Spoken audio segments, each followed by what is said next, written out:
안녕하세요. 반갑습니다. 이국영 강사입니다. 이번에는 이제 워크북 1분 컷 10회를 해가지고 65번 문제부터 한번 풀어볼 텐데, 문제가 좀 길죠. 기억번, 우리나라 헌법상의 경제질서는 사유재산을 바탕으로 하고 자유경쟁을 존중하는 자유시장 경제질서를 바탕으로 합니다. 근데 국가적 규제와 조정도 용인하고 있죠. 그래서 우리나라 경제질서 자체가 사회적 시장 경제질서예요. 영립할 수 없다 이래가지고 좀 억지로 틀리게 해놨죠. 니은번, 위헌 키워드는 특정 의료기관이나 특정 의료 기능 방법에 대한 광고를 금지, 즉 모든 의료 광고를 금지하는 것은 헌법상의 시장경제 질서에 부합되지 않는다. 맞는 지문이 되겠네요. 디귿번, 이건 이제 좀 말장난인데, 우리가 개인이 거래하는 게 있잖아요. 편의점에서 껌 한 통 사 먹었을 때 우리가 사전적 일반적 규제보다는 사후적 구체적 규제 방식을 택하는 게 맞죠. 그러니까 껌 사 먹기 전에 미리 제한하는 것보다는 사후적 구체 방법이 더 맞는 거죠. 그러니까 이거는 이렇게 부분이 요렇게 가야 되는 거고, 요렇게 부분이 요렇게 와야 돼요. 그래서 바뀌었어요. 디귿번 틀렸다. 그 다음에 여러분들 리을번, 특수한 불법행위 책임에 대해서 위험 책임의 원리를 수용할 수 있어요. 그래서 입법자의 재량입니다. 그래서 자동차 손해배상법이 뭐냐면은 고의 또는 과실이 없어도 기사님이 승객이 다쳤을 때 경우에는 일단은 이제 책임을 져야 된다, 이런 것들이거든요. 그래서 위험 책임에 기해서 무과실 책임을 지울 수 있어요. 헌법에 위배되지 않는다. 그 다음에 미음, 주택 재개발 사업이나 그 재건축 사업이나 똑같다. 어차피 이제 그 지역에 있어서 그 땅을 싹 밀고 좀 높은 어떠한 이제 다양한 많은 어떤 주택을 공급할 건데, 그러면 이제 여러분들 갑자기 살 곳을 잃어버린 사람들 있잖아요. 그래서 임대주택 공급 의무 있는 것이고, 여기도 임대주택 공급 의무 있는 것이죠. 그래서 두 사업 모두에 임대주택 공급 의무를 부과하는 것은 헌법에 위배되지 않는데, 다 했으니까 틀렸죠. 적절하지 않은 것을 골라야 되는데, 기억, 디귿, 미음 해가지고 3개가 답이 되겠어요. 3번. 자, 다음 문제 66번에 1번 많이 나오는 지문이죠. 우리 119조 2항이 경제에 관한 규제와 조정을 할 수 있다. 경제의 주체 간의 조화를 통한 경제 민주화 이념이 있다. 그러면은 개인의 기본권을 제한하는 국가행위를 정당화하죠. 맞고. 2번, 이건 이제 거꾸로도 읽을 줄 알아야 돼요. 국방상 또는 국민 경제상 긴절한 필요로 인해서 법률이 정하는 경우를 제외하고는 사용기업을 국유 또는 공유로 이전하거나 경영을 통제 또는 관리할 수 없다. 일단 맞거든요. 근데 이제 이걸 반대로 읽으면은 긴절한 필요가 있고 그 다음에 법률이 정한다면은 우리가 경영을 통제 또는 관리할 수도 있는 거예요. 거꾸로도 읽을 줄 알아야 된다. 3번, 현행법은 소비자의 권리가 124조에 규정이 되어 있습니다. 소비자 보호운동으로 규정되고 있을 뿐 기본권으로 명시하고 있지는 않다. 왜냐하면 명시된 기본권은 헌법 제10조부터 36조까지이기 때문에. 맞는 지문. 리얼은 그냥 맞겠죠. 금전적 지원을 할 수 있겠죠. 소비자 단체에 대해서. 그래서 모두가 맞기 때문에 4번이 됩니다. 자, 67번은 조문 장난 조심해야 되죠. 경자유전 원칙, 소작제 금지 맞죠. 임대차 위탁 경영 허용될 수 있다. 조문이 이렇게 되는데, 요게 요로 가거나 요게 요로 가면 틀리는 것이 돼요. 이렇게 서로 바뀌면은. 그래서 일단 1번은 맞고, 조문이죠. 그냥 국가는 건전한 소비 행위를 계도하고 생산품의 품질 향상을 촉구하기 위한 소비자 보호운동을 법률이 정하는 바에 따라서 보장한다. 3번이 틀렸네요. 지역경제 육성할 의무도 있고 중소기업도 보호 육성할 의무가 있겠죠. 이게 틀렸고. 4번 농수산물의 수급균형, 농어민의 어업이득보, 이런 것들이 우리가 쉬운 지문으로서 3번이라고 볼 수가 있어요. 네, 그 다음에 68번. 이거 시험에서 많이 나오는 지문 중에 119조가 기본권의 성질을 가지지 않죠. 왜냐면은 119조는 이제 일반 조항일 뿐이고 기본권의 성질을 가지지 않는다. 왜냐면 기본권을 성질을 가지는 경제와 관련된 뭐 직업의 자유라든지 재산권이라든지 근로삼권 이런 것들이 충분히 있다. 그래서 굳이 이것까지 기본권의 성질을 따로 인정할 필요 없고, 헌법상 경제질서 관련해서 위헌심사의 기준이 되는 것도 아니죠. 2번은 이제 헌법 조문이기 때문에 쭉 읽으시면 되겠고요. 3번은 국민연금에 가입을 강제하는 거, 이렇게 보면 되죠. 헌법이 위배되지 않는다. 4번이 119조 2항을 물어보는 거죠. 그래서 국민경제 성장 균형, 적정한 소득의 분배, 그 다음에 시장의 지배, 경제력의 남용 방지, 그 다음에 경제에 관한 규제와 조정을 할 수가 있다.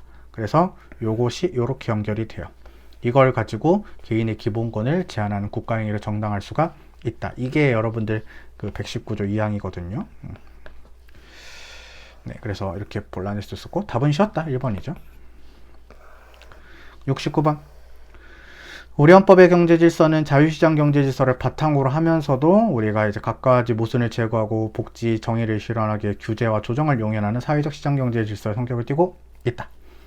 다음 119조에 관한 경제에 관한 조항에서는 경제 영역에서 국가 목표를 명시적으로 규정해서 공익과 공공복리라는 단어를 구체하고 있다. 맞고 3번이 틀렸네요. 최저임금 제도는 제9차 개정헌법입니다. 즉 1987년이죠. 뭐가 1980년 8차 개정헌법이다? 적정임금이 8차 것이니까 우리가 좀 구별해야 된다. 3번이 일단 답이고요. 4번 헌법이 보장하는 소비자 보호운동은 여러 가지 권익을 증진할 목적으로 이루어지는 구체적 활동을 의미하기 때문에 하나 또는 그 이상의 소비자가 동일한 목표를 함께 의사를 합쳐서 벌이는 운동도 소비자 보호운동이다. 그래서 답은 쉽게 골라낼 수가 있었습니다. 70번 이건 조문이에요. 수력, 원자력이란다. 수력, 이런 자연력 이런 것들은 법률이 정한 바에 따라서 일정한 기간 이용을 특화할 수 있다. 2번이 좀 어렵죠. 2번 틀렸는데 특정한 사회, 경제적 또는 정치적 대의나 가치를 주장, 옹호하거나 이를 진작시키기 위한 수단으로 선택한 소비자 불매운동은 사실은 상품의 질이나 서비스랑은 상관이 없죠. 하지만 124조, 이게 124조인데 이게 소비자 보호운동이에요. 요거는 상품의 질이나 서비스, 즉 소비자의 권익과 관련이 돼 있어야 돼요. 근데 여러분들 우리가 정치적인 목적으로 이루어지는 우리가 소비자 활동이 있을 수가 있죠. 요건 124조로는 보호가 안 되죠. 하지만 헌법제 10조나 21조 표현의 자유로는 보호가 될 수가 있기 때문에 헌법상 보호를 받을 수 없다. 이렇게 단정해서는 틀린 지문이 돼요. 그래서 2번은 조금 알아야 되는 판례고 3번은 여러분들 위헌 키워드를 합헌 키워드를 하면 본제에 관해서 가중처벌하는 이것이 있죠. 예비범에 대해서 본제에 준해서 가중처벌하는 판례가 두 개가 있는데 관세포탈 판례가 있습니다. 요거를 비교했을 때 밀수입 판례랑 꼭 비교를 해줘야 되겠다. 밀수입 예비범에 대해서 본제에 준해서 처벌하는 것은 위헌이죠. 그래서 부합한다. 4번 소비자의 권익이란 원칙적으로 사업자가 제공하는 물품이나 용역의 서비스의 소비생활과 관련된 것이기 때문에 이런 상품의 질이나 서비스 이런 것들과 관련된다 해서 요게 이렇게 되는 거죠.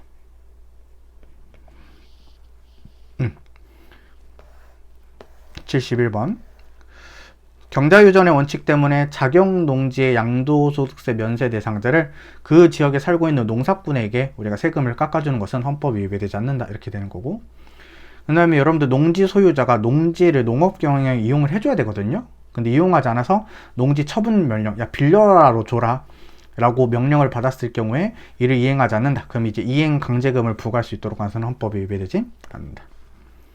3번 소비자 보호운동, 불매운동은 모든 경우에 있어서 정당성이 인정될 수는 없고 헌법이나 법률의 규정에 비춰서 봤을 때 정당하다고 평가되는 범위에 해당하는 경우에만 면제가 된다. 맞고 4번 합헌 키워드인데 의약품 도매상을 받으려면 창고가 있어야 돼요. 좀 크게 헌법이 위배되지 않는다. 그 다음에 5번 우리가 과실책임 원칙은 경제시장 원칙 그 다음에 민사책임의 기본 원리다. 맞는 지문이죠. 그래서 4번이 답이다. 한 문제 남았네요.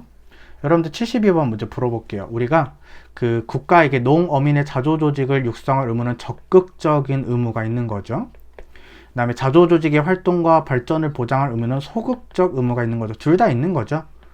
그래서 국가가 농어민의 자조조직을 적극적으로 육성해야 될 의무까지도 수행한다고 볼 수 없다? 틀린 지문이 되겠죠. 1번이 바로 답이네요. 2번 119조 2항은 독과점 규제라는 경제 목표를 개인의 경제적 자유를 제한할 수 있는 정당한 공익의 하나로 명문화되고 있는데 독과점 규제의 목적이 경쟁의 회복이었다면 이것을 수단 또한 자유롭고 공정한 경쟁을 가능하게 하는 방법이어야 됩니다. 그래서 우리가 경제질서상 독점을 별로 안 좋아하긴 하는데 그래도 그 사람이 노력해서 얻은 바가 있다면 존중하는 차원에서 우리가 제한할 수 있어야 되겠죠. 3번 경제적 기본권의 제한을 정당화하는 공익이 헌법에 명시적으로 규정된 목표에만 제한된 것은 아니다. 그것은 전형적인 경제 목표를 예시적으로 구체하고 있을 뿐이죠. 그래서 헌법의 경제 질서의 목표로 규정되어 있지 않은 거더라도 충분히 고려되어야 된다. 그래서 모든 공익을 아울러 고려해서 헌법성, 합헌성 여부를 심사해야 되겠죠. 맞죠? 4번 우리가 이런 거 보이면 돼요. 반드시 소득에 대해서 누진세를 시행할 필요가 있다 없다? 없다. 누진세를 시행하면 더 빠르지만 누진세를 시행하지 않아도 우리가 소득의 분배는 자연스럽게 이루어진다 그랬어요. 좀 느릴 뿐이지. 그래서 1번이 답이 되겠습니다. 네, 좋습니다. 여러분들 벌써 이제 헌법 총론이 끝나게 되었죠. 72번까지 풀었는데요. 우리가 다음 회차에서는 이제 기본권으로 넘어가게 됩니다. 그래서 계속 열심히 촬영해서 도움될 수 있도록 하겠습니다. 여러분들 고생 많으셨습니다. 고맙습니다.